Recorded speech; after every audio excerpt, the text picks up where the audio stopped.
Wala nang nagawa pa ang mga residente ng barangay na Sisi sa lungsod ng Ligao sa Albay matapos na itinuloy na ang demolition activity ng mga otoridad.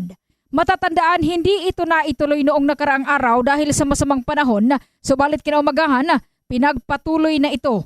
Aabot umano sa 47 kabahayan ang ide-demolish at target na matapos ito bago matapos ang buwan ng Agosto. Ayon naman kay City Councilor Jurlan Belio, dekada na umano ang inabot ng isyong ito. Akala kasi umano ng karamihan sa nasisi ay wala nang nagmamay-ari sa lupa dahil matagal nang naninirahan dito ang mga residente, subalit bigla na lamang na may nag-claim nito. Umabot na rin umano ito sa kaso mula sa Regional Trial Court hanggang sa umabot na nga sa Supreme Court. Ayon kay Belio, binigyan na rin ng tsansa ang mga residente magbayad ng nooy 700 pesos per square meter, subalit may iba umanong desidido sa pagbabayad, subalit may ilan din na hindi at nanindigang kanila ang nasabing lupa kahit wala naman umano silang titulo. Dahil dito umabot na rin umano sa puntong wala nang magawa ang may-ari at nag-issue na ng demolition order ang korte. Subalit sa batas aniya, hindi maaaring mag-demolish hanggat walang ibinibigay na relocation ang local government unit. Pero kung wala pa naman umanong available relocation site, kinakailangang magbigay ang LGU ng financial assistance.